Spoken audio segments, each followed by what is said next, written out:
దేవుని యొక్క పాద సన్నిధిలో మనమందరము కూడా గడుపుతున్నాం. అది దేవుడు మనకు అనుగ్రహించిన భాగ్యమని ఎంచుతున్నాం.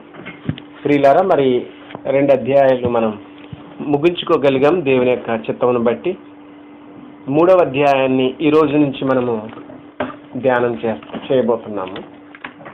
ఓకే, మరి దేవుని కృపను బట్టి ఈ విధంగా మనము ప్రకటన గ్రంథాన్ని త్వరగా కంప్లీట్ చేసుకోవడానికి ప్రయాసపడదాము. ఈరోజు మనం సోదరులు చదివించినటువంటి భాగాన్ని మీరు చూశారు కదా. ఈరోజు మనకి 4వ సంఘముల గురించి ఎఫెసు, స్ముర్న, పెర్గమ, తుయతైర 4 అయిపోయినాయి. 5 సార్దీస్లో ఉన్నటువంటి సంఘపు దూత గురించి ఇలాగ రాయమంటున్నాడు.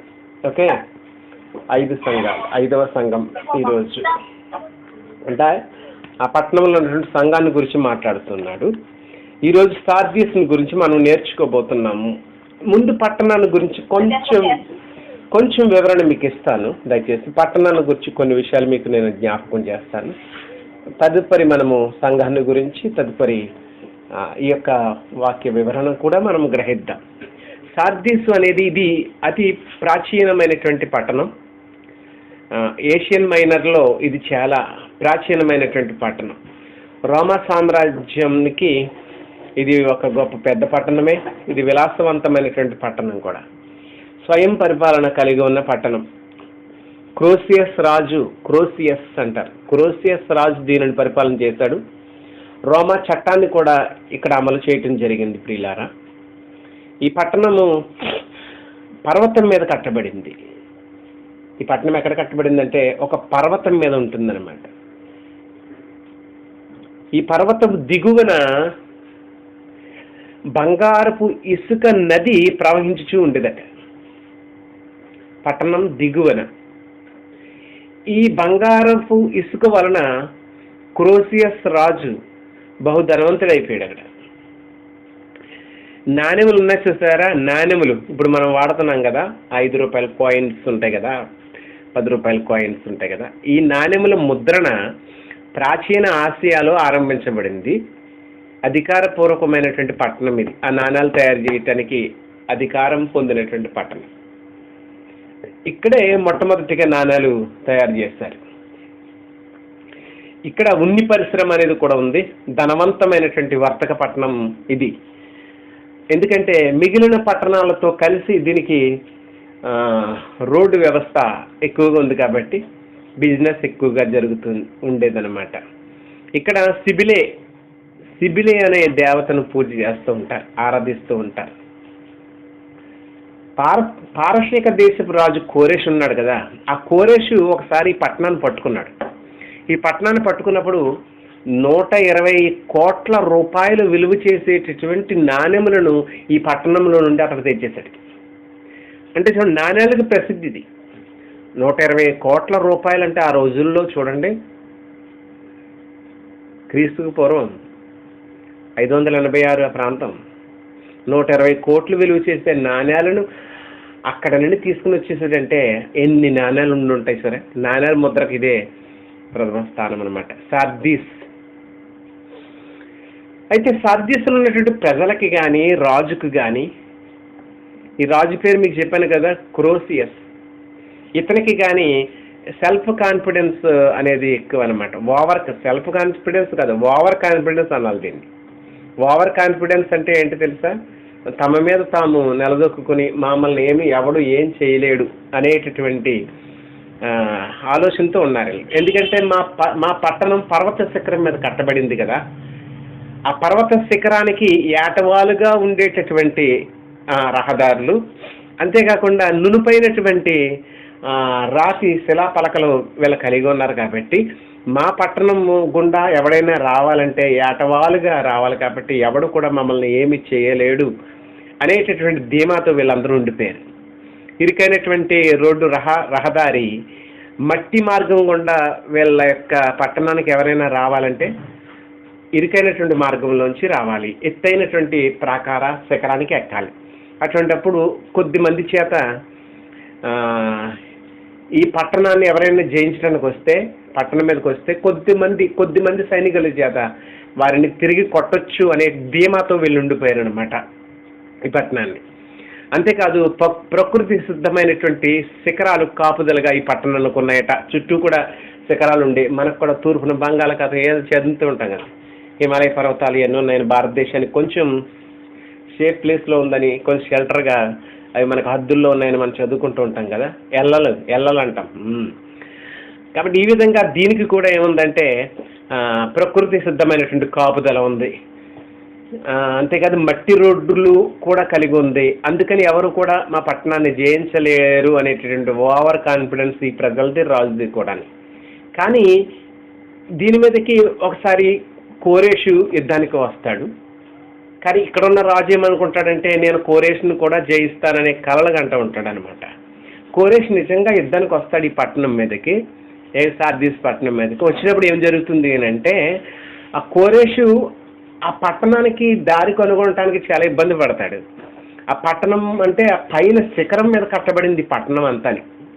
ఆ పట్టణం మీదకి దండెత్తి వచ్చినప్పుడు ఇతడు సరైనటువంటి మార్గము కనుగొనలేక మరలా తిరిగి తన సామ్రాజ్యానికి వెళ్ళిపోతాడు. అటువంటప్పుడు తన సైనికులతో ఏం చెప్తాడో తెలుసా, మీరు కనుక ఆ యొక్క సార్దీస్ అనే పట్టణానికి వేరొక మార్గం ఎవరైనా సరే కనుగొని నాకు చెబితే వారికి తగినంత బహుమానాలు నేను ఇస్తానని ఆయన చెప్తాడు. అలా ప్రకటించినప్పుడు వీళ్ళందరూ కూడా అప్పటి నుంచి గస్తీ కాస్తూ ఉంటారనమాట. ఎప్పుడైనా చొరబడి దాన్ని కొట్టాలి అనేటటువంటి కంకణం కట్టుకుని ఉంటారు. అలాగే ఫర్ ఎగ్జాంపుల్ యోబూసీల పట్టణం ఉంది, అది కొండ మీద ఉంటుంది, పైన శిఖరం మీద. యోబూసీల పట్టణం అంటే ఇప్పుడు యెరూషలేం అంటారు కదా, సియోను కొండ. యెరూషలేం అనేది ఎక్కడ కట్టబడింది? కొండ మీద కట్టబడింది. మరి సియోను కొండ అంటారు. ఆ పైనుండే పట్టణం యెబూసీల పట్టణము. దాన్ని పట్టుకోవడానికి కూడా చాలా ఇబ్బంది పడతాడు దావీదు. అటువంటప్పుడు యోవాబు అనే ఆయన సైన్యాధికారి వెళ్ళి ఆ పట్టణాన్ని జయిస్తాడనమాట. దానికి ఒక మార్గం, సీక్రెట్ అయిన మార్గం ఉంటుంది. నీరు ఎక్కడి నుండి ఆ పట్టణానికి ప్రవేశిస్తుందో చూసి ఆ నీటి మార్గము గుండా వెళ్తాడనమాట అతన్ని. అప్పుడు ఆ పట్టణస్తులను కొట్టగలుగుతారు, లేకుంటే లేదు. అలాగే ఈ పట్టణం కూడా కొండ శిఖరాల మీద ఉంది కాబట్టి ఈ పట్టణానికి మార్గం ఎలాగా అనే అన్వేషణలో ఉన్నటువంటి సైనికులు తిరుగుతూ ఉన్నప్పుడు కింద ఒక సార్దీస్ యొక్క సైనికుని యొక్క శిరస్త్రాణం కింద పడిపోతుందండి ఆ పైనుంచి. అది దొర్లుకుంటూ వచ్చేస్తే దీన్ని గమనించాడంట పారసీక సైనికుడు ఒకడు గమనించాడంట. పైనుంచి శిరస్త్రాణం పడిపోయినప్పుడు ఆ సార్దీస్ సైనికుడు ఏటవాలుగా దిగుతూ వచ్చేసి ఆ శిరస్త్రాణాన్ని తీసుకుని మళ్ళీ వెళ్ళిపోయాడట.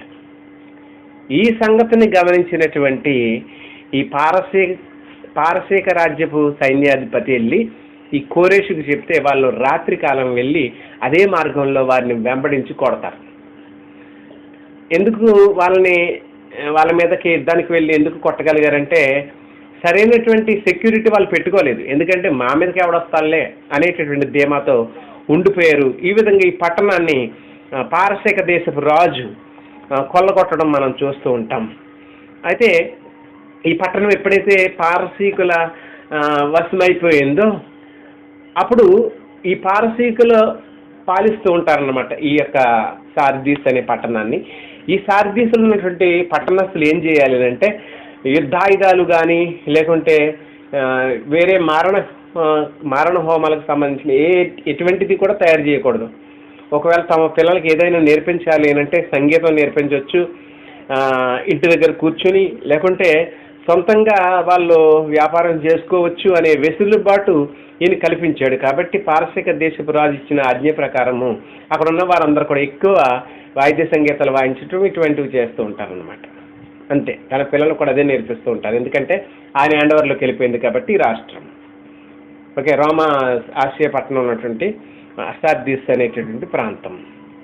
ఇది ఏం జరిగిందంటే క్రమేపీ కొంతకాలం అయ్యేసరికి క్రీస్తు శకం 17వ సంవత్సరంలో భూకంపం వలన ఈ పట్టణం అంతా నాశనం అయిపోయింది. క్రీస్తు శకం 17లో ఈ పట్టణం సర్వనాశనం అయిపోయింది. దానిని మళ్ళీ తిబేరియా కైసర్ అనేవాడు ఉన్నాడు కదా, తిబేరి కైసర్, అతడు 5 సంవత్సరాల మట్టుకు ఈ పట్టణస్తుల మీద ఏ పన్ను కూడా వసూలు చేయకుండా దానిని మళ్ళా పునర్నిర్మించాడనమాట. దాని కొరకు చాలా డబ్బు ఖర్చు పెట్టడం కూడా జరిగింది. కానీ అది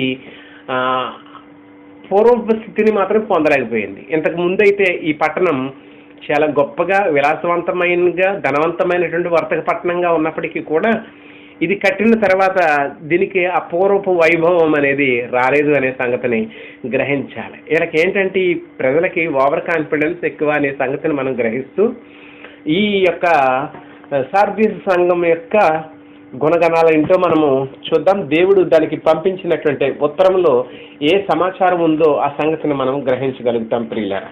కాబట్టి దయచేసి గమనించండి. ఈ పట్టణస్తులు, దాని యొక్క భౌగోళిక స్థితి, దాని యొక్క ప్రభావం, ఇదన్నీ కూడా మనం చూసాం. కానీ ఈ సార్దీస్ అనేటటువంటి పట్టణంలో క్రీస్తు సంఘం ఎలాగ ఏర్పాటు చేయబడిందో మనకైతే తెలియదు. కానీ మిగిలినటువంటి సంఘములు లాగానే అపోస్తలుడైన పౌలు ప్రకటించినప్పుడు ఆసియాలో ఉన్నవారు వాక్యం విన్నారు. కాబట్టి ఇలాగే ఈ పట్టణం కూడా అక్కడ ఉన్నటువంటి ప్రజలు వాక్యాన్ని నేర్చుకుని పౌలు ద్వారా అక్కడ సంఘం స్థాపించబడి ఉండొచ్చు అనే మనము గ్రహించవచ్చు అన్నమాట. ఎందుకంటే సార్దీస్ని గురించి మీరు పరిశుద్ధ గ్రంథంలో మరెక్కడ కూడా మనకి కనిపించదు. దయచేసి మీరందరూ కూడా గ్రహించాలని మీకు మనవి చేస్తున్నాం. అందుకనే ఆ కీవర్డే మనము వారికి ఇస్తున్నాం. కాబట్టి ఈ యొక్క ప్రకటన మనం 3వ అధ్యాయం దయచేసి 1వ వచనం దగ్గరికి వెళ్తూ ప్రతి వచనాన్ని కూడా బహుజాగ్రత్తగా మనం చదువుదాం ప్రియులారా. 1వ వచనం చూడండి. సార్దీసులో ఉన్న సంఘపు దూతకు ఇలాగూ రాయము అని అన్నాడు. సార్దీసులో ఉన్న సంఘపు దూత, అదే సంఘపు దూత అంటే వర్తమానికుడు అయి ఉండొచ్చు, లేకుంటే సంఘ పెద్ద అయి ఉండొచ్చు కదా. ఇలాగా ఎవరైతే ఉన్నారో వారిని సార్దీసులో ఉన్న సంఘపు దూతకు ఇలాగూ వ్రాయము అని చెప్పుకొచ్చాడు. నెక్స్ట్ ఏం చెప్పుకొస్తున్నాడు అని అంటే 7 నక్షత్రములను దేవుని 7 ఆత్మలను గలవాడు చెప్పు సంగతులేవనగా అంటూ ఆరంభించాడు ప్రియులారా. చూడండి, ఇక్కడ 1వ వచనంలో 7 నక్షత్రములను దేవుని 7 ఆత్మలు గలవాడు చెప్పు సంగతులేవనగా నీ క్రియలను నేను ఎరుగుదును, ఏమనగా జీవించుచున్నావన్న పేరు మాత్రం ఉన్నది కానీ నీవు మృతుడవే అని చెప్పుకొచ్చాడు. ఇక్కడ మనకు తెలుసు అంటే 7 నక్షత్రములు అని అంటే మనం 1వ అధ్యాయంలో నేర్చుకున్నాము 7 సంఘములకు దూతలు అనే సంగతి మనం గ్రహించాం. 1వ అధ్యాయం ఆఖరి మాటలో చూసాం కదా. 7 నక్షత్రాలు 7 సంఘములకు దూతలు అనే సంగతి మనకు తెలుసు. ఇంకొక మాట, క్రీస్తు ప్రభువుని ఏ విధంగా వర్ణించాడంటే ఇక్కడ దేవుని 7 ఆత్మలు గలవాడు చెప్పు సంగతులు ఏవనగా 7 ఆత్మలు అనేసరికి మీకు నేను జ్ఞాపకం చేస్తాను. 7 ఆత్మలు అంటే నిజంగా 7 ఆత్మలని కాదు. 7 అనేది ప్రకటన గ్రంథంలో వచ్చిన ప్రతి సంఖ్య కూడా దాని యొక్క భావాన్ని మనకు తెలియజేస్తుందే తప్ప సంఖ్యను సంఖ్యగా మనం తీసుకోకూడదు. 7 అనేది సంపూర్ణతకు సాదృశ్యము, సంపూర్ణమైనటువంటి ఆత్మను కలిగిన వాడు చెప్పు సంగతులు ఏవనగా అని చెప్పుకొచ్చాడు. అంటే పరిశుద్ధాత్మని యొక్క స్వభావాన్ని గూర్చి మనకి జ్ఞాపకం చేస్తుంది ఈ మాట. మనం ఇంతకు ముందు ఒకసారి జ్ఞాపకం చేసుకున్నాం. దయచేసి 11వ అధ్యాయం యేసు క్రీస్తు మీదకు వచ్చే ఆత్మల గురించి తండ్రి అయిన దేవుడు యెషయా గారి ద్వారా 750 సంవత్సరాలకు పూర్వమే ఒక ప్రవచనం చెప్పించారు. ఏంటి ఆ ప్రవచనం? దైవావేశం వలన కలిగిన ఈ మాట మనం యెషయా గ్రంథం 11లో చూస్తాం. 11వ అధ్యాయం యెషయా గ్రంథం 1-2 వచనాలు దయచేసి చదువుతున్నాను, గ్రహించండి. యెషయి మొద్దు నుండి చిగురు పుట్టును, వాని వేరు నుండి అంకురము ఎదిగి ఫలించును. అంటే ఆ చిగురు ఎవరు? యేసుక్రీస్తు కదా. నెక్స్ట్, యెహోవా ఆత్మ జ్ఞాన వివేకములకు ఆధారములగు ఆత్మ, ఆలోచన బలములకు ఆధారమగు ఆత్మ, తెలివిని యెహోవా ఎడల భయభక్తులను పుట్టించు ఆత్మ అతని మీద నిలుచును అని చెప్పుకొచ్చాడు. కాబట్టి దేవుని యొక్క ఆత్మకు ఉన్నటువంటి గుణాలు ఇక్కడ మనకి తెలియజేశాడు. అటువంటి ఆత్మ గలవాడు చెప్పు సంగతులు ఏవనగా అనేది మనకి జ్ఞాపకం చేయబడుతుంది. అంటే యేసుక్రీస్తు ప్రభు వారు కలిగి ఉన్నటువంటి పరిశుద్ధాత్మను గురించి కూడా ఆయన ఈ భూలోకంలో మానవ అవతారి అయి ఉండగా క్రీస్తు ప్రభు ఎటువంటి ఆత్మను పొందాడో యోహాను సువార్త 3వ అధ్యాయం 34వ వచనంలో మనకి తెలియజేస్తున్నాడు ప్రియులారా. దయచేసి యోహాను సువార్త దగ్గరికి వెళ్దాము. 3వ అధ్యాయం 34వ వచనం చదువుతున్నాను, దయచేసి గ్రహించండి. 33, 34 కలిపి ఉన్నాయి. ఆయన సాక్ష్యము అంగీకరించిన వాడు దేవుడు సత్యవంతుడను మాటకు ముద్ర వేసి ఉన్నాడు. ఏలయనగా దేవుడు తాను పంపిన వానికి కొలత లేకుండా ఆత్మను అనుగ్రహించును గనుక ఆయన దేవుని మాటలే పలుకును అన్నాడు. కొలత లేని ఆత్మ కలిగిన వాడు క్రీస్తు ప్రభు అని సంగతి మనం జ్ఞాపకం చేసుకుంటున్నాం. ఆత్మ కలిగిన వాడు, 7 ఆత్మలు కలిగిన వాడు చెప్పు సంగతులు ఏవనగా అంటూ మాట్లాడుతుంది. 7 ఆత్మలు అన్నాడు కదా. ఇక్కడ 7 అనేది సంపూర్ణతకు సాదృశ్యం అని చెప్తున్నాను కదా. ఈ ప్రకటన గ్రంథం వచ్చేసరికి 5వ అధ్యాయం 7వ వచనంలో 7 కన్నులు అంటాడు. మళ్ళీ అక్కడ అంటే పరిశుద్ధాత్మను కన్నులతో పోలుస్తున్నాడు. ఒకసారి ప్రకటన చూడండి ఒకసారి. 5వ అధ్యాయము 6వ వచనం 6 మరియు సింహాసనమునకును ఆ 4 జీవులకును పెద్దలకును మధ్యను వధింపబడినట్లుండిన గొర్రెపిల్ల నిలిచియుండుట చూచితిని. ఆ గొర్రెపిల్లకు 7 కొమ్ములను 7 కన్నులను ఉండెను. ఆ కన్నులు భూమి అందంతటికి పంపబడిన దేవుని 7 ఆత్మలని చెప్పాడు చూడండి. ఆ కన్నులు ఏంటంట? యేసు ఇక్కడ గొర్రెపిల్ల క్రీస్తు ప్రభువే కదా. ఆయనకి ఆ గొర్రెపిల్లకి 7 కన్నులు ఉన్నాయంటే ఏంటి? 7 కన్నులు కలిగి ఉందంటే ఏంటి? 7 ఆత్మలు అని అన్నాడు. 7 ఆత్మలు అంటే ఇది పరిశుద్ధాత్మకు సంపూర్ణతకు సాదృశ్యంగా వాడబడిన సంఖ్య. కాబట్టి క్రీస్తు ప్రభు పరిశుద్ధాత్మను కలిగిన వాడు చెప్పే సంగతులు ఏంటంటూ అని మనం ఇంతకుముందు 1వ అధ్యాయంలో ఈ వర్ణనను మనం చూసాము. అదే వర్ణనను ఇక్కడ సార్దిస్ సంఘంకి ఉపయోగిస్తూ ఉన్నాడు. అంటే ఆయన సమస్తమును కూడా చూస్తున్నాడు, గ్రహిస్తున్నాడు అనే సంగతిని ఈ యొక్క సంఘము కూడా జ్ఞాపకం చేసుకోవాలి. అంత సమస్తము కూడా ఆయన ఆధీనంలో ఉన్న దాని సంగతిని కూడా గ్రహించాలి అని మనకి ఇక్కడ జ్ఞాపకం చేస్తున్నాడు. అంటే ఇది ఏంటంటే ఇది ఆదరణతో కూడినటువంటి మాటలు క్రీస్తు ప్రభు వారు జ్ఞాపకం చేసుకుంటున్నాడు. ఆదరించడానికి సంఘాన్ని, అంటే క్రీస్తు ఏమై ఉన్నారో మనం గుర్తించడం కొరకు ఈ మాటలు తెలియపరచబడుతున్నాయి. నిజానికి ఒక విషయం చెప్తాను. ప్రతి ప్రాంతంలోనూ కూడా సంఘము అనేది ఉంది ఇప్పుడు కదా. క్రీస్తు ప్రభు సంఘం ప్రతి పట్టణంలో కూడా ప్రతి గ్రామంలో కూడా ఉంది. అయితే ఒక విషయం ఏంటంటే సంఘం అనేది సమాజాన్ని ప్రభావితం చేయాలి. అంటే సంఘాన్ని చూసి సమాజం మార్పు చెందాలి. కానీ ప్రస్తుత పరిస్థితుల్లో అలా ఉందంటారా? ఇది తిరగబడిపోయింది. సంఘాన్ని చూసి సమాజం మార్పు చెందట్లేదు, సంఘం సమాజంలో కలిసిపోతుంది. అవునా కదా చెప్పండి. సంఘంలో ఉన్నవారు సమాజంలో కలిసిపోతున్నారు. సంఘంలో ఉన్నవారు బయట ఉన్నవారి వ్యక్తులతో సంబంధము కలిగిన వారై వాళ్ళతో కలిసిపోయి ఈ ఆచారాలు ఉపయోగించటం వలన వాళ్ళలో కలిసిపోయి అన్ని సంబంధమైన ఆచారాలు అనుసరించటం వలన సంఘం ఏమైపోతుందో తెలుసా?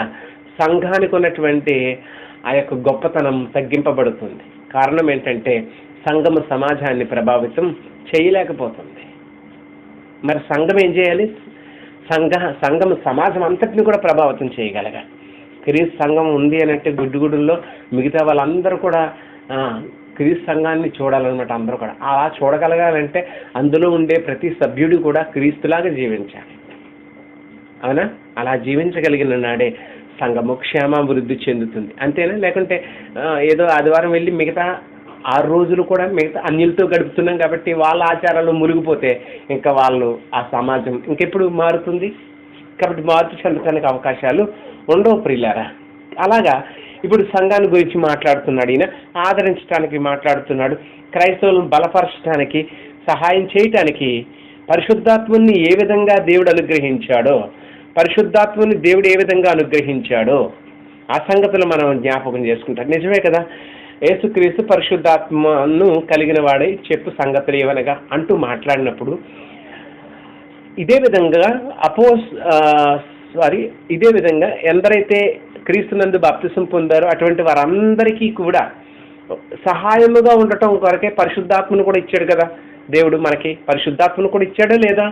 మనకు తెలుసా సంగతి. అపోస్తలుల కార్యం గ్రంథం చూస్తూ ఉంటాం మనం. 2వ అధ్యాయం 38వ వచనంలో పేతురు మీరు మారుమనసు పొంది పాపక్షమాపణ నిమిత్తం ప్రతివాడు యేసుక్రీస్తు నామమున బాప్తిసం పొందండి, అప్పుడు మీరు పరిశుద్ధాత్మ అనే వరాన్ని పొందుతారు అన్నాడు. వరం ఎందుకు మనకి?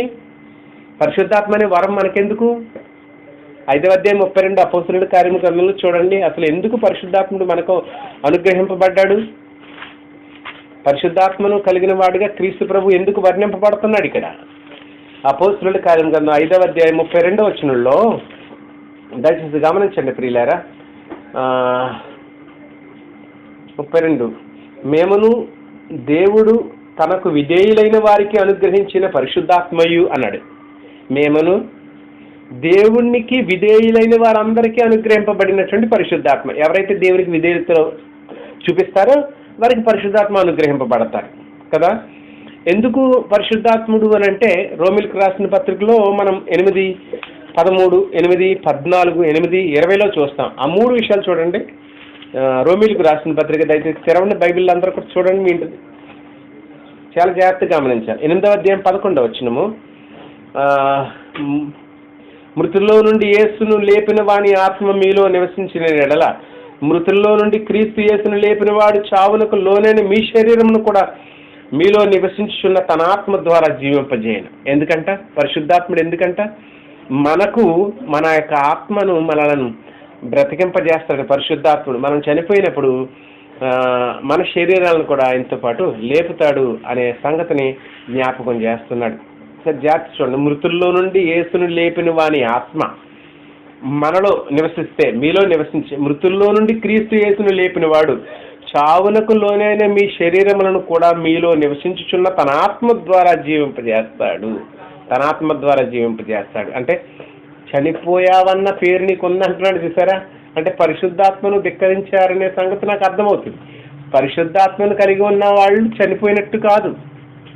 పరిశుద్ధాత్మను ఎవరైతే ఆర్పివేసుకున్నారో వాళ్ళు దేవుని దృష్టిలో చనిపోయినట్టు లెక్క. పరిశుద్ధాత్ముడు ఉన్నాడన్న సంగతి ఏమో తెలియదు అన్నట్టుగా చాలా మంది పరిశుద్ధాత్మను గురించిన అవగాహన లేకుండా జీవిస్తూ ఉంటారు కదా. అందుకనే ముందు ముందు మనకు అర్థమవుతుంది ఈ మాట. దయచేసి 8వ అధ్యాయము తర్వాత నేను 11వ వచనం చెప్పాను, 13వ వచనం కూడా చదువుతున్నాను. మీరు శరీరానుసారముగా ప్రవర్తించిన ఎడల చావవలసిన వారై యుందురు గాని ఆత్మచేత శారీరక క్రియలను చంపిన ఎడల జీవించెదరు అని చెప్పుకొచ్చాడు. ఆత్మచేత ఏం చేయాలంట? శారీరక క్రియలను చంపేయాలంట. అసలు ఆత్మ నీలో బతుకుంటే కదా శారీరక క్రియలను చంపేయటానికి. శరీరానికి లోబడతామే కానీ ఆత్మకు మనం లోబడం కదా. ఆత్మీయులు ఆత్మీయ విషయాల మీద మనసు ఉంచుతారు, శరీరానుసారులు శరీర విషయాల మీద మనసు ఉంచుతారు. మరి శరీరానుసారమైన మనసు మరణం. చాలా మందికి దేవుని వాక్యం అంటే ఇష్టం ఉండదు కదా. బెడ్ మీద దొరకటం అంటే ఇష్టం ఉంటుంది. ఎందుకంటే వాళ్ళదంతా కూడా శరీరానుసారంగా వాళ్ళు జీవిస్తూ ఉన్నారు. శరీరానుసారులు వాళ్ళు, ఆత్మానుసారులు వాళ్ళు కాదు. ఆత్మానుసారులు అయితే ఆత్మ సంబంధం విషయాల మీద ధ్యాసించుతారు ప్రియులారా. దేవుడు అంటే గౌరవం ఉంటుంది, భయం ఉంటుంది. కాబట్టి వాళ్ళ ఆత్మ కలిగిన వారు కాబట్టి. నెక్స్ట్ ఇంకొక మాట మనం 20 వచనం కూడా చదువుతున్నాను. 8:20 ఎలానగా సృష్టి నాశనమునకు లోనైన దాస్యములో నుండి విడిపింపబడి దేవుని పిల్లలు పొందబో మహిమగల స్వాతంత్రం పొందుటకును నిరీక్షణ కలదాయి. స్వేచ్ఛగా కాక దానిని లోపరిచిన దాని మూలముగా వ్యర్థపరచబడిను అనే సంగతి ఇక్కడ జ్ఞాపకం చేస్తుంది. సృష్టి అంతా కూడా ఏకగ్రీవంగా ఎదురు చూస్తుందంటే క్రీస్తు ప్రభు యొక్క రాకడ కొరకు. దయచేసి గమనించండి. కాబట్టి ఆయన యొక్క హస్తము మనకు ఇప్పుడు కాపుదలగా అనుగ్రహింపబడుతుంది. ఆల్రెడీ దేవుడు బాప్తిజం పొందినప్పుడు పరిశుద్ధాత్మను మనకి సహాయకరంగా ఉండటానికి ఇచ్చాడు. అయితే ఇప్పుడు ఆయన కాపుదల మనకి అనుగ్రహించబడుతుంది అనే సంగతిని జ్ఞాపకం చేయటానికి ఇక్కడ ప్రకటన 3:1 ఏం చెప్పాడంటే 7 నక్షత్రములను దేవుని 7 ఆత్మలు గలవాడు చెప్పు సంగతులు ఏమనగా అంటూ మాట్లాడుతున్నాడు. అంటే ఆయన సమస్తమైన ఆధీనంలో ఉంది, సమస్తమును కూడా ఆయన చూస్తూ ఉన్నాడు. నీ క్రియలను నేను ఎరుగుదును అన్నాడు. ఇంతకు ముందేమో ఎఫెసీ సంఘంతో చెప్పాడు ఈ మాట. నీ క్రియలు, నీ కష్టం, నీ సహనం నేను ఎరుగుదును అన్నాడు. అదేవిధంగా తుయతైర సంఘానికి మనం ఇంతకు ముందు చూసుకున్నాం. నీ క్రియలు, నీ కష్టం, నీ సహనం, నీ విశ్వాసము, నీ పరిచర్య నేను ఎరుగుదును అని అన్నాడు. ఇక్కడ కూడా అదే అంటున్నాడు, నీ క్రియలు నాకు తెలుసు అని చెప్పుకొస్తున్నాడు. అంటే దేవుడు సమస్తమును కూడా చూస్తున్నాడు కదా, అందరి క్రియలను కూడా గ్రహిస్తున్నాడు. ఎవరు ఎలా ఉన్నారు, ఎవరు ఏం చేస్తున్నారో సంఘాల మధ్య సంచారం చేస్తే క్రీస్తు ప్రభువుకి తెలుసు అనే సంగతిని గ్రహించాలి మనం అందరం కూడా. నీ క్రియలు నాకు తెలుసు అంటూ ఏమన్నాడు? నీ క్రియలు నేను ఎరుగుదును ఏమనగా జీవించుచున్నావన్న పేరు మాత్రం ఉన్నది కానీ నీవు మృతుడివే అని చెప్పుకొచ్చాడు. Okay, name that you live but you are died అన్నమాట. యు ఆర్ డెడ్ అంటే జీవించున్నావు అన్న పేరు మాత్రం నీకు ఉంది కానీ నీవు మృతుడివే అన్నాడు. అంటే ఏంటి?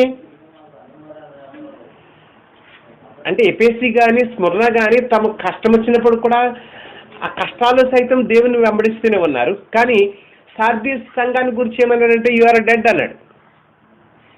నీవు మృతుడు అని చెప్పుకొస్తున్నాడు ఆయన. అంటే ఎందుకు మృతతుల్యమైపోతుంది సంఘం? మృతమైనది అంటే ఆత్మీయంగా చనిపోయిందనమాట. జీవించుచున్నావన్న పేరు ఉందంట. అంటే ఇది ఎక్కడుంది? జీవించుచు ఉన్న వాళ్ళను చనిపోయిన వారుగా ఎవరు లెక్కిస్తారు? ఎలా ఉంటుంది పరిస్థితి అంటే అది కోమా స్టేజ్ అనమాట. ఆయన బ్రతికున్నాడంటే అవును బ్రతికున్నాడు, కానీ ఏమి చేయలేడు, ఆయన అలా పడుకుని ఉంటాడంతే. కోమా స్టేజ్లో ఉన్నాడనమాట. చనిపోయాడంటే చనిపోలేదు. మరి ఏమైనా లేస్తున్నాడా? ఏమైనా తింటలేదు? ఏం తింటలేదు, లేవట్లేదు, పడుకుని ఉన్నాడు, జీవోత్సవంలో పడి ఉన్నాడు.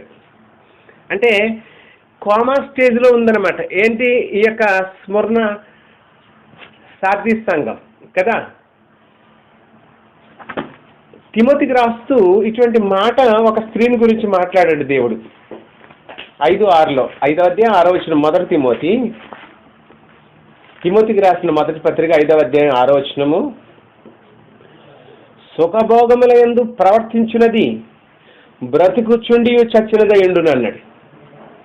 సుఖభోగముల యందు ప్రవర్తించున్నది ఎటువంటిదంట? బ్రతుకుచుండి కూడా చచ్చినదై ఉన్నది. అంటే దేవుని దృష్టిలో అది చచ్చిందనమాట. యు ఆర్ డైడ్ అనమాట. You are dead. చచ్చిపోయాం. నిజానికి సార్దీసులో ఉన్న సంఘము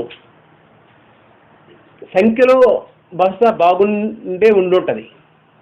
ధనవంతులైనటువంటి వారు ఆ సంఘములో ఉండే ఉంటారు. ప్రముఖులు కలిగినటువంటి సంఘముగా బహుశా ఉండుంటుంది. కానీ వారు ఉన్నటువంటి స్థితి ఎటువంటిది అంటే వారు చనిపోయారన్న సంగతి వారికే తెలియకుండా ఉంది. ఎందుకంటే వారు 2 కాళ్ళ మీద నిలబడి ఉన్నారు కాబట్టి. వాళ్ళు ఏమనుకుంటున్నారు? మేము చనిపోలేము, మేము బాగానే ఉన్నాం అని అనుకుంటున్నారు. దేవుని దృష్టిలో ఎవరు చనిపోయినటువంటి లెక్క? ఎవరు బ్రతికుండి కూడా చనిపోయిన వారి లెక్క?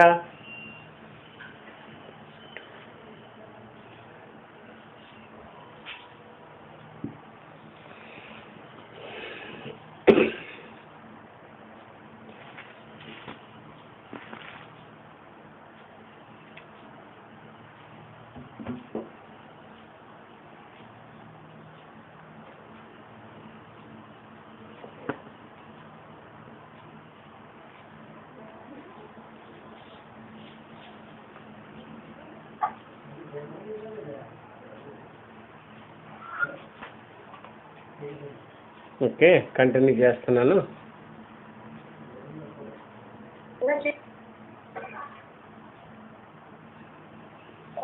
ఎవరు చనిపోయారు? దేవుని దృష్టిలో చనిపోవటం అంటే ఏంటి? ప్రతి సంగతి మనం గ్రహించగలగాలి.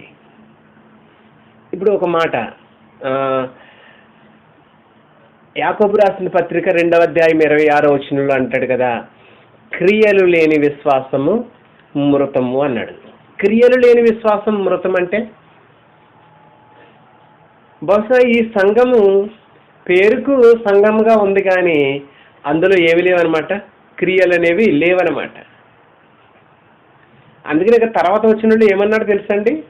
ఒకసారి చూడండి, ప్రకటన 3వ అధ్యాయము 2వ వచనంలో, నీ క్రియలు నా దేవుని ఎదుట సంపూర్ణమైనవిగా నాకు కనబడలేదు అంటున్నాడు. నీ క్రియలు నా దేవుని ఎదుట సంపూర్ణమైనవిగా కనబడలేదు అంటే ఏంటి అర్థము? అంటే సంఘమునకు వస్తున్నారే తప్ప, సంఘ కార్యక్రమాలు చక్కగా జరిగిస్తున్నారే తప్ప దేవుని కొరకు పని చేయటం లేదు సంఘం. అది అర్థమవుతుందండి. సంఘము ఏదో ఆదివారం వచ్చేసి వెళ్ళిపోయినంత మాత్రాన మనము పని చేసినట్టు ఎలాగవుతుంది? దేవుడు మనల్ని ఎందుకు నూతన సృష్టిగా, అంటే యేసుక్రీస్తునందు ఉన్న వారందరూ కూడా నూతన సృష్టి కదా, నూతన సృష్టిగా ఎందుకు కలుగు చేసుకున్నాడు? ఎఫెసీయులకు రాసిన పత్రిక 2వ అధ్యాయం 10వ వచనంలో అంటాడు, పరిశుద్ధ గ్రంథం నుండి మాట, ఎందుకు మనలను దేవుడు నూతన సృష్టిగా చేశాడు? ఎందుకు యేసుక్రీస్తు ప్రభు ద్వారా కొన్నాడు? ఎఫెసీయులకు రాసిన పత్రిక 2వ అధ్యాయము 10వ వచనం. 8 నుంచి చదువుతున్నాను చూడండి. 8 నుంచి 10. ఎఫెసీ 2:8 నుంచి 10. క్రీస్తు యేసునందు మీరు విశ్వాసము ద్వారా కృపచేతనే రక్షింపబడి ఉన్నారు. కృప ద్వారా రక్షింపడ్డాం, కృపచేత రక్షింపడ్డాం మనం. అది మీ వలన కలిగినది కాదు, దేవుని వరం. అది ద గిఫ్ట్ ఆఫ్ గాడ్ అనమాట. అది దేవుని కృప వలన మనం రక్షింపడ్డాం. మన గొప్పతనం ఏమి ఇందులో లేదు. నెక్స్ట్, అది క్రియల వలన కలిగినది కాదు గనుక, ఏదో మనం ఏదో డబ్బు ఇవ్వలేదు లేకుంటే ఏదో చేసామని కాదు. అది క్రియల వలన కలిగినది కాదు కనుక ఎవడను కూడా అతిశయపడ వీలు లేదంటే ఉచితంగానే దేవుడు మనకు అనుగ్రహించినటువంటి భిక్ష అది. ఏంటి? రక్షణ అనేది. నెక్స్ట్ 10, మరియు వాటి యందు మనము నడుచుకొనవలనని. ఏటి యందు? దేవుడు ముందుగా సిద్ధపరిచిన సత్క్రియలు చేయుటకై మనము క్రీస్తు యేసునందు సృష్టింపబడిన వారమై. సృష్టి అంటే ఏమనుకుంటున్నారు? మొదట చేసిన సృష్టి కాదు, యేసుక్రీస్తునందు సృష్టింపబడిన వారం, నూతన సృష్టి. అది సృష్టింపబడిన వారమై ఆయన చేసిన పని అయి ఉన్నాం. ఎందుకు చేశాడు మనల్ని? ఎందుకు సృష్టిగా చేసుకున్నాడు? ఎందుకు నూతన సృష్టికి ఆయన రాజుగా ఉన్నాడు? ఎందుకు మనలను ఆయన రాజ్యంలో ఉంచుకున్నాడు అని అంటే, ఆయన మన కొరకై సిద్ధపాటు చేసినటువంటి సత్క్రియలు చేయాలట. సత్క్రియలు చేయాలి. సత్క్రియలు చేయటం అంటే ఏంటి? సోమరితనంగా ఉండటమా? క్రియలంటే మనకి కొంచెం, అందుకని అన్నాడు క్రియలు లేని విశ్వాసము మృతం. 2:26 యాకోబు. క్రియలు ఉండాలి సంఘంలో. అందుకని అంటాడు, నీ క్రియలు నా ఎదుట సంపూర్ణముగా కనబడలేదు కాబట్టి నీవు ఎలా ఉన్నావో తెలుసా? నా దృష్టిలో జీవించుచున్నావన్న పేరైతే మాత్రం నీకు ఉంది, కానీ నీవు మృతుడవే అని చెప్పుకొచ్చాడు. ఇంకొక మాట తీతుకు రాసిన పత్రికలో నుంచి కూడా ఒక మాట తీస్తాను. తీతుకు రాసిన పత్రిక 3వ అధ్యాయము 6వ వచనం. తీతుకు రాసిన పత్రిక 3వ అధ్యాయం 6వ వచనం నుంచి చదువుతున్నాను. 6:8. మనమాయన కృప వలన నీతిమంతులను తీర్చబడి నిత్య జీవమును గూర్చిన నిరీక్షణను బట్టి దానికి వారసులమౌటకై ఆ పరిశుద్ధాత్మను మన రక్షకుడైన యేసు క్రీస్తు ద్వారా ఆయన మన మీద సమృద్ధిగా కుమ్మరించాను. ఓకే, పరిశుద్ధాత్మనిచ్చారు ఆయన. 8, ఈ మాట నమ్మదగినది గనుక దేవుని యందు విశ్వాసం ఉంచిన వారు ఏం చేయాలి చెప్తున్నాడు అక్కడ. సత్క్రియలను శ్రద్ధగా చేయుటి యందు మనస్సుంచునట్లు నీవి సంగతులను గూర్చి దృఢముగా చెప్పుచుండవలనని కోరుచున్నాను అన్నాడు. అది అంటే దేవుని యందు విశ్వాసం ఉంచిన వారు ఏం చేయాలంట? సత్క్రియలను శ్రద్ధగా చేయుటి యందు మనస్సు ఉంచాలి అంట. అంటే ఎందుకు మృతమైనదిగా కనిపిస్తుందంటే, సార్దీసు సంఘం, సార్దీసులో క్రియలు లేవన్నమాట కదా. ఈ సంఘము ఆరాధనకి వెళ్ళి వచ్చేస్తుంది, కానీ అక్కడ ఏం చెప్పబడుతుందో అది చేయట్లేదన్నమాట. అర్థమవుతుందండి మీకు? అంటే ఆత్మ సంబంధంగా దేవుని దృష్టిలో చచ్చిపోయాయి. అంటే దానికి గల కారణం ఏంటంటే, ఒకటి సోమరతనం. చురుకుగా ఉండుట గొప్ప భాగ్యం అని సామెత గ్రంథంలో చెప్తుంది. చురుకుగా ఉండుట గొప్ప భాగ్యం అంట. ఉతకం మీద తలుపు తిరుగును, మంచం మీద సోమరు తిరుగుతాడట. ఎప్పుడు చూసినా మంచం మీద. ఉతకం మీద అంటే ఇది తలుపు దేనికి సపోర్ట్ ఉంటుంది? ఆ ఉతకం మీద తలుపు ఉంటుంది, అది తిరుగుతూ ఉంటాం, అటు ఇటు వేస్తూ ఉంటారు, తీస్తూ ఉంటాం. అలాగా సోమరు ఎక్కడ ఉంటారో తెలుసా? మంచం మీద ఉంటారట. నిజానికి లోక సంబంధమైన పనుల్లో వీళ్ళు చురుగ్గానే ఉంటారు, కానీ దేవుని పనులకు వచ్చేసరికి మాత్రం చేయటానికి చేతులు రావు, వెళ్ళటానికి కాళ్ళు రావు, మాట్లాడటానికి నోరు రాదు. మిగతా విషయాల్లో మాట్లాడమనండి, అబ్బబ్బో గొక్క తిప్పకుండా మాట్లాడగలుగుతారు. దేవుని గురించి చెప్పానండి, నాకు ఒక మొక్క కూడా రాదండి. అంటే దీనికి గల కారణం ఏంటంటే, సంఘం ఏం చేయట్లేదంటే సోమరతనంగా ఉండిపోయింది, ఏ పని కూడా చేయట్లేదు. తర్వాత సువార్త వ్యాపకంలో అంటే సంఘ స్థాపనలో కానీ దేవుని యొక్క పరిచర్యలో కానీ అది ముందుండటం లేదు. కష్టాలు శ్రమలను ఎదుర్కోవలసి వచ్చినప్పుడు విశ్వాసాన్ని మానుకుంటున్నారు. అది విశ్వాసాన్ని మానుకుని ఏమంటున్నారు తెలుసా? వీళ్ళందరూ కూడా మేము దేవునిని ఎరగమన్నట్టున్నారనమాట. అమ్మ నువ్వు వెళ్తున్నావు కదా దేవుని గుడికి, అవును వెళ్తున్నాను, క్రీస్తు సంఘానికి వెళ్తాను, ఆరాధించేటకి వెళ్తున్నాను అంతే. కానీ ఏదన్నా ఒకవేళ కష్టం వచ్చింది అనుకోండి, అసలు నాకు దేవుడు ఎవరో తెలియదు అన్నట్టుగా ఉంటారట. ఇదే ఇంతకు ముందు చూసాం. 2వ తిమోతి 3వ అధ్యాయం 5వ వచనంలో ఓ మాట చూడండి ఎలా ఉంటారు ప్రజలు ఎటువంటి వాళ్ళు చెప్తున్నాడు ఆయన. 2వ తిమోతి 3:5 పైకి భక్తి గల వారి వలె ఉండియు దాని శక్తిని ఆశ్రయించని వారిన యుందురు అట్టి వారికి విముఖుడవై ఉండుము అని చెప్పుకొచ్చింది లేఖనం. పైకి ఎలా ఉంటారంటే వీళ్ళ భక్తి గల వారే ఉంటారు కానీ దాని శక్తిని ఆశ్రయించరట. అంటే ఎలాగా ఈ యొక్క సార్దీస్ సంఘంలో ఉన్నట్టు భక్తుల్లాగా వెళ్ళి వచ్చేస్తున్నారు తప్ప వీళ్ళ క్రియలు మాత్రం వీళ్ళలో కనిపించలేదు. జీవించుతున్నావన్న పేరైతే నీకు ఉందా కానీ నీవు మృతుడివే అని చెప్పుకొస్తున్నాడు ఆయన కదా. తీతుకు రాసిన పత్రిక నుంచి కూడా 1:16 చూద్దాం. మళ్ళా తీతుకు రాసిన పత్రిక 1వ అధ్యాయం 16వ వచనంలో ఈ దేవుని ఎరుగుదుమని వారు చెప్పుకుందరే కానీ అసహ్యులను అవిధేయులను ప్రతి సత్కార్యం విషయంలో భ్రష్టులనై ఉండి తమ క్రియల వలన ఆయనను ఎరుగమన్నట్టున్నారు అన్నాడు. ఎరుగమన్నట్టున్నారు, ఎరగరు, మాకు తెలియదు దేవుడు అంటే ఎవరో మాకు తెలియదు అన్నట్టుగానే ఉండిపోయారట. చూసారా? అంటే దేవుని పనులు చేయటానికి వచ్చే విషయంలో మాత్రం ఎవరు పని చేయరన్నమాట. మేసే విషయంలో ఎద్దును కదా, మేసే విషయంలో ఎద్దులు వాటిలోకి వెళ్ళిపోయి మేసేస్తూ ఉంటుందంట. పని చేసే విషయంలో మాత్రం నేను దూడను అంటదట. దూడ అంటే చిన్నదనమాట, నేను పని చేయను అని. అలాంటి పరిస్థితిలో ఉండిపోయింది సంఘం అని చెప్పడానికి. ఆరాధనకైతే ఖచ్చితంగా వెళ్ళిపోతాం మేమంటే ప్రతి ఆదివారం, కానీ అక్కడ ఏం చెప్తున్నారు అది మాత్రం మేము చెయ్యం. ఎందుకంటే ఇది నామకహ భక్తి కదా.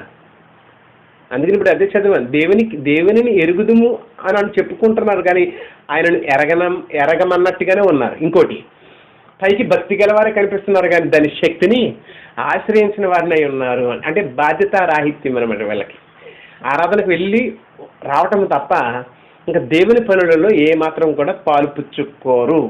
అంటే నీ క్రియలు లేవు నీళ్ళు అంటున్నాడు. అది నీళ్ళు ఏమి లేవు, క్రియలు లేవు. చాలామంది అనుకుంటారు దేవుని నమ్ముకోవటం అంటే ఆరాధన చేసేసాం కదా, అదే పని అనుకుంటున్నారు. ఆరాధన చేసినంత మాత్రం పని ఎలాగవుతుంది? ఆరాధన చేస్తే పని అయిపోదండి. కేవలం ఆదివారం ఆరాధనకి వెళ్ళి దేవుని యొక్క ఆజ్ఞను నువ్వు పాటించి వస్తున్నావు. మిగతా సంగతులు చాలా ఉన్నాయి క్రైస్తవుడు చేయవలసిన పని. కేవలం ఆరాధనకి వెళ్ళి వచ్చేస్తే నేను నా అంత భక్తుడు లేదనుకుంటున్నారా? లేదండి. అలాగైతే వీళ్ళు చాలా శబాష్ అని ఉండేవాడే దేవుడు. కానీ ఎందుకు అంటం లేదు ఒకసారి జ్ఞాపకం చేసుకోవాలా.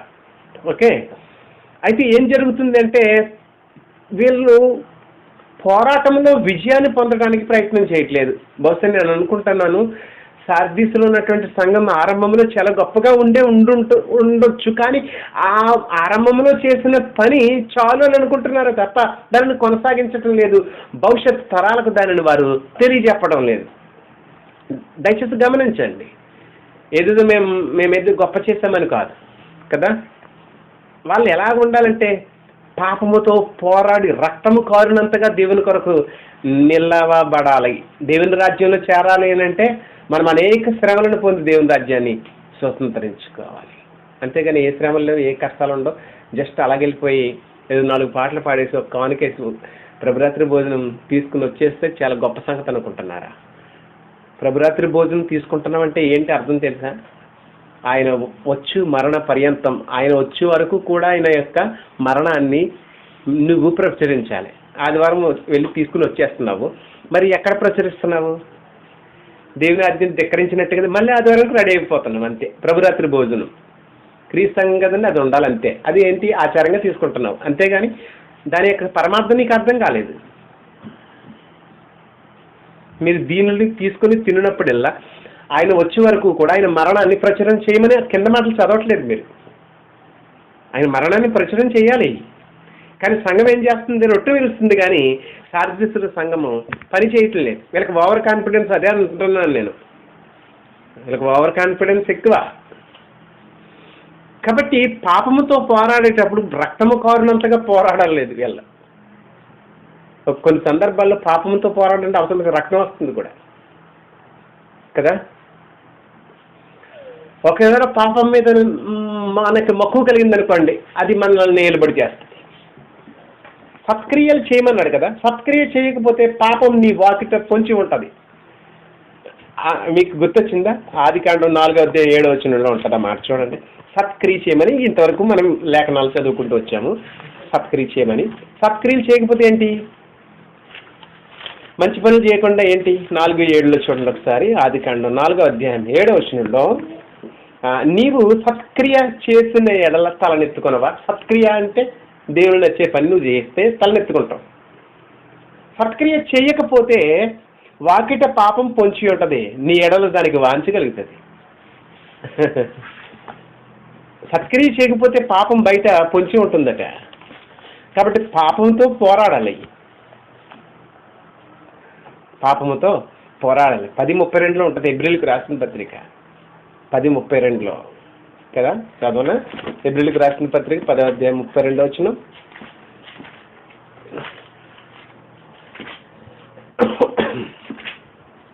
32 చూడండి. అయితే మీరు వెలిగింపబడిన మీదట, వెలిగింపబడటం అంటే రక్షింపబడిన మీదట, యేసుక్రీస్తులో వెలిగింపబడటమని, శ్రమలతో కూడిన గొప్ప పోరాటము సహించిన పూర్వపు దినాలను జ్ఞాపకం తెచ్చుకోనండి. సాధ్య సంఘం కూడా అంతే. ఇక్కడ పూర్వపు దినాలు జ్ఞాపకం చేసుకోవాలి. ఆరంభం మంది ఎంత గొప్పగా పనిచేస్తుందో. ఒక విధముగా చూసితే మీరు నిందలను బాధలను అనుభవించుడి చేత 10 మందిలో ఆరట పడితిరి, మరొక విధముగా చూసితే వాటిని అనుభవించిన వారితో పాలివారైరి. ఏలనగా మీరు ఖైదులో ఉన్న వారిని కరుణించి మీరు మరి శ్రేష్టమైన మరి స్థిరమైనది నేను స్వాస్థ్యం ఉన్నదని ఎరిగి మీ ఆస్తి కోల్పోవటకు సంతోషంగా ఒప్పుకుంటుంది. కాబట్టి మీ ధైర్యం విడిచిపెట్టకూడదు, దాని ప్రతిఫలముగా గొప్ప బహుమానము కలుగును. ఓకే, 12 అయితే మీరు వెలిగింపబడిన మీద శ్రమలతో కూడిన గొప్ప పోరాటము సహించిన పూర్వపు దినాలను జ్ఞాపకము చేసుకోనండి అన్నాడు. అంటే ఎంత గొప్పగా ఉండాలంటే సంఘములు వెలిగింపబడిన ప్రతి ఒక్కరు కూడా పని కలిగి ఉండాలనే సంగతిని జ్ఞాపకం. ఈనాడు క్రీస్తు సంఘాలు అలా లేవు. క్రీస్తు సంఘం అంటే మస్ట్ శుద్ధిగా వాళ్ళు ఇచ్చేది ప్రిఫరెన్స్ దేనికంటే ఆరాధన చేస్తున్నామా లేదా, అందులో ప్రభురాత్రి భోజనం ఉందా లేదా, అది చూస్తారు తప్ప ఇంకేం చూడరు. దేవుడి అధికారం కోరుతున్నది. మనం ఏం చేయాలంటే దేవుని యొక్క క్రియలు ముఖ్యం అనమాట. క్రియలు లేని విశ్వాసం ఎంతున్నా వేస్టే, మృతం. కాబట్టి దయచేసి గమనించమని మీకు మనవి చేస్తూ ఉన్నాను.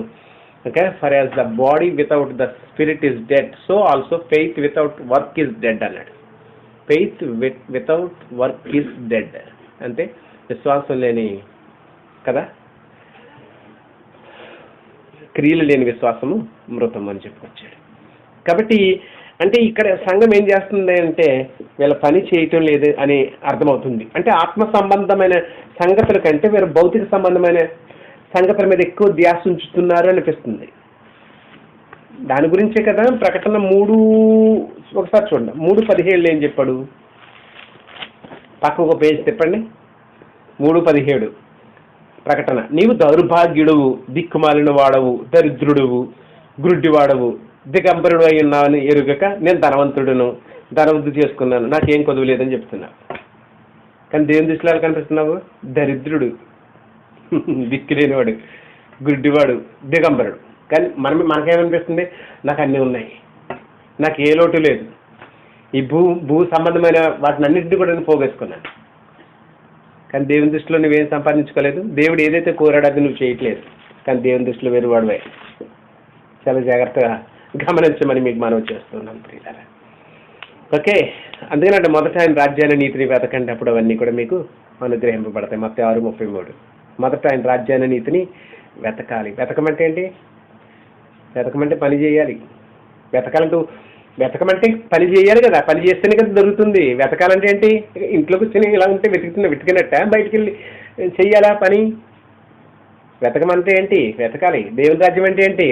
లోకంలో చాలా మంది నశించు వాళ్ళందరూ దేవుని రాజ్యమే. వాళ్ళందరినీ కూడా దేవుని రాజ్యంగా మనము వెతకాలని వెళ్ళి దేవుని రాజ్యంలోకి నడిపించాలి. వాళ్ళు కూడా దేవుని రాజ్యమే కదా. బయట ఉన్న వాళ్ళందరూ కూడా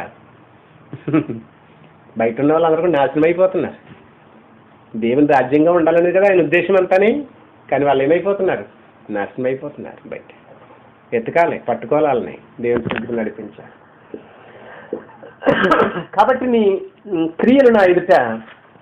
సంపూర్ణంగా కనబడలేదు. దయచేసి 3వ అధ్యాయం చూద్దాం. 2, నీ క్రియలు నా ఎదుట సంపూర్ణమైనవిగా నాకు కనబడలేదు. సంపూర్ణం అవ్వలేదంటే ఏంటి? సగం సగం చేస్తున్నావు అనమాట. సగం బహుశా ఆరంభంలో బాగా చేసేవేమో, తర్వాత నువ్వు సరిగ్గా నాకు చేయటం లేదు. నీ క్రియలు నీ దేవుని ఎదుట సంపూర్ణమైనవిగా కనబడలేదు గనుక జాగారూకుడవై చావనయ్యున్న మిగిలిన వాటిని బలపరచుము అంటాడు. జాగారూకుడవై ఉండాలంట. అంటే మెలకు కలిగి ఉండాలి, ఎలర్ట్గా ఉండాలి, సిద్ధంగా ఉండాలి. ఉండి మిగిలిన వాటిని బలపరచుము అన్నాడు. అంటే నీ క్రియలు నీ దేవుని ఎదుట సంపూర్ణముగా కనిపించలేదు అన్నాడు. జాగారూకుడు అంటే బీ వాచ్ఫుల్ అనమాట. ఎదురు చూడటం, బీ వాచ్ఫుల్.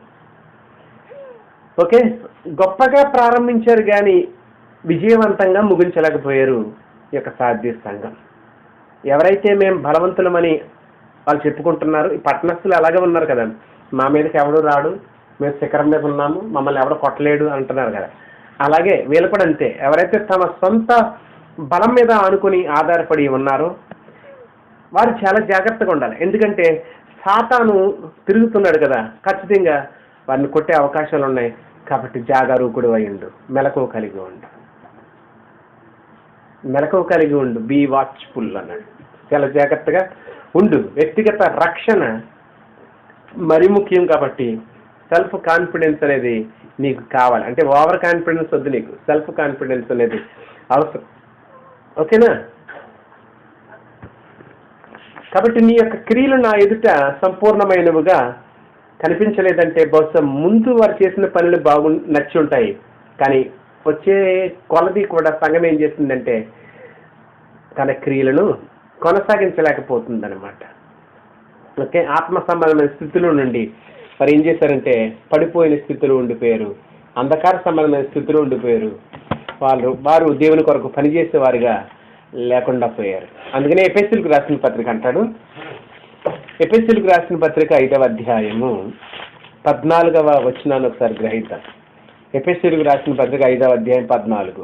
అందుచేత నిద్రించుచున్న నీవు మేల్కొని మృతులలో నుండి లెమ్ము. ఎందుకు మృతుల్లో నుండి లెమ్మంటున్నాడు? ఆల్రెడీ నువ్వు మృతుడై ఉన్న దృష్టిలో. కాబట్టి మృతుల్లో నుండి లెమ్ము, క్రీస్తు నీ మీద ప్రకాశించునని ఆయన చెప్పుచున్నాడు. లే, చూసారా? కాబట్టి ఇప్పుడైనా సరే దేవుని కొరకు పనిచేయి.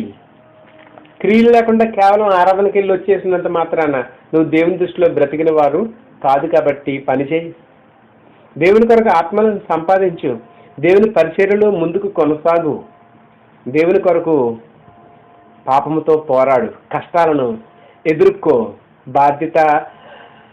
బాధ్యతతో పనిచేయి కదా. సువార్త వ్యాపకంలో, సంఘ వ్యాపకంలో కూడా నీవు నీ పాత్రను నువ్వు కొనసాగించు. భౌతిక సంబంధమైన వాటి మీద కాదు, ఆత్మ సంబంధమైన వాటి మీద మనస్సును ఉంచు. కాబట్టి లే, మృతుల్లో నుండి లే అని ప్రభు అయిన క్రీస్తు చెప్తున్నారు. సంఘాన్ని ఇలాగా ఆయన ప్రోత్సహిస్తున్నాడా కదా, హెచ్చరిక చేస్తున్నారు కదా, ప్రోత్సహిస్తున్నారు. రోమిలకు రాసిన పత్రికలో కూడా ఇంకొక మాట, 13వ అధ్యాయం 11వ వచనంలో, రోమిలకు రాసిన పత్రిక 13వ అధ్యాయము 11వ వచనం నుంచి కూడా చదువుతున్నాను. మరియు మీరు కాలము నెరిగి నిద్ర మేలుకొని వేలైనదని తెలుసుకొని అలాగూ చేయుడి. మనము విశ్వాసమైనప్పటికంటే ఇప్పుడు రక్షణ మనకు మరి సమీపంగా ఉన్నది. రాత్రి చాలా గడిచి పగలు సమీపంగా ఉన్నది కనుక మనము అంధకార క్రియలు విసర్జించి ఓకే తేజస్ సంబంధమైన యుద్ధోపకరణములను ధరించుకుందాము. ఎందుకు యుద్ధోపకరణాలు? ఫైటింగ్ చేయాలి. మనకు పోరాటం ఉంది. అందరూ మర్చిపోయారు, పడుకున్నారు. అల్లరితో కూడిన ఆటపాట్లైనను మత్తైనను లేకయు, కామ విలాసములైనను పోకిరి చేష్టలైనను లేకయు, కలహమైనను మత్సరమైనను లేకయు, పగటి యందు నడుచుకున్నట్లు మర్యాదగా నడుచుకుందాం. మెట్టుకు ప్రభువైన యేసుక్రీస్తును ధరించుకున్న వారమై శరీరేచ్ఛలను నెరవేర్చుకున్నట్టుకు శరీర విషయమై ఆలోచన చేసుకోకండి. ఆత్మ సంబంధమైనటువంటి యుద్ధోపకరణాలను ధరించి దేవుని కొరకు పోరాడండి. అలా కష్టపడండి, దేవుని కొరకు ఆత్మలు రక్షించండి. సంఘము క్షమాభివృద్ధిలో మీ వంతు మీరు సహకరించండి. సార్దీస్ సంఘమా, నీ పరిస్థితి ఎలా ఉంది చూసావా? నీవు నా దృష్టిలో చనిపోయిన దానితో సమము అని దేవుడు ఈ సంగతులు సార్దీస్ సంఘానికి జ్ఞాపకం చేస్తున్నాడు ప్రియుల. కాబట్టి నేడు ఉన్నటువంటి ఆ లోకల్ కాంగ్రిగేషన్ కూడా ఇదే మాట. అంటే మనము కూడా అలాంటి స్థితిలో ఉన్నామేమో ఒకసారి గ్రహించాలి. ఎందుకంటే మనము కూడా అటువంటి స్థితే కదా, ఏదో ఇల్లు వస్తున్నాం అంతే తప్ప మనం ఏం పని చేస్తున్నాం చెప్పండి? కోమా స్టేజేనా? కోమా స్టేజ్ వెళ్ళి బ్రతుకున్నాడా అంటే బ్రతుకున్నాడు అంతే. పని చేస్తున్నాడు, ఏం పని చేయట్లే. ఆరాధనకి వెళ్ళారండి, వెళ్ళొచ్చామండి అంతే. మరి ఏం చెప్పారండి, ఏం చేయమన్నారండి దేవుడు? ఏం చేయరు. Next week ready, okay. ఆదివారం ఆరాధన ఎప్పుడు మానండి నేను. దానివల్ల ఫలితం ఏంటండి? మనం ఏం చేయమని పని చేయాలి. నాడున్న సంఘాలకి ఇదొక మంచి పాఠం. కాబట్టి సార్దీస్ సంఘాన్ని ప్రభువుని క్రీస్తు హెచ్చరిక చేసినట్లుగా నేడున్నటువంటి